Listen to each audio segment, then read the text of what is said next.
Welcome back plumbers. இன்னைக்கு plumbers training day 1. என்னடா சொல்ற, ட்ரைனிங்கா டே 1 அப்படின்ற மாதிரி நீங்க யாராவது யோசிச்சீங்கன்னா கிளியரா சொல்றேன். நான் என் ப்ரீவியஸ் வீடியோல சொன்ன மாதிரி தான் சில சப்ஸ்கிரைபர்ஸ்க்கு அது தெரியும். இப்போ நியூவா இந்த வீடியோவை பாக்குறவங்களுக்கு தெரியாது. இந்த சேனலை வந்து நான் ஒரு பிளம்பர் அகாடமி மாதிரி ரன் பண்ண போறேன். அதே மாதிரி இந்த சேனலோட சப்ஸ்கிரைபர்ஸ், நீங்க சப்ஸ்கிரைபர்ஸ் இல்ல பிளம்பர்ஸ், அதாவது பிளம்பர் கேண்டிடேட்ஸ். நீங்க இன்னும் யாரும் பிளம்பர் ஆகாம நார்மல் வியூவரா இருந்து இந்த வீடியோவை பாக்குறீங்கன்னா சீக்கிரமா பிளம்பர் அகாடமில ஜாயின் பண்ணுங்க. அதாவது சப்ஸ்கிரைப் பண்ணி பிளம்பர் ஆகுங்க. இன்னைக்கு நாம இந்த டே 1 ட்ரைனிங்ல என்ன பண்ண போறோம்னா, என்னுடைய பிளம்பர் நாலேஜ், அதாவது என்னுடைய பென்டன் நாலேஜ் வந்து எவ்வளவு இருக்கு அப்படின்றத நம்ம டெஸ்ட் பண்ண போறோம். எனக்கு பென்டனை பத்தி எவ்வளவு தெரியும், அதே மாதிரி பென்டனை வந்து நான் எவ்வளவு அண்டர்ஸ்டாண்ட் பண்ணி வச்சிருக்கேன் அப்படின்றதெல்லாம் நான் டெஸ்ட் பண்ண போறேன். அது எப்படி நான் டெஸ்ட் பண்ண போறேன்னு நீங்க கேட்டீங்கன்னா, அதுக்கு தான் நான் ஒரு வழி கண்டுபிடிச்சிருக்கேன். அது என்னன்னா quiz game. Normal quiz game இல்ல, பென்டன் குவிஸ் கேம்.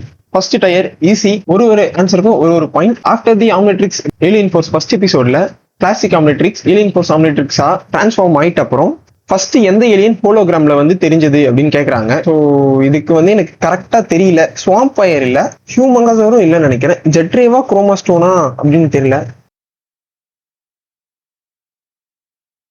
ஈஸின்னு சொன்னீங்களேடா, ஃபர்ஸ்ட் கொஸ்டினே இவ்வளவு கஷ்டமா கேக்குறீங்க.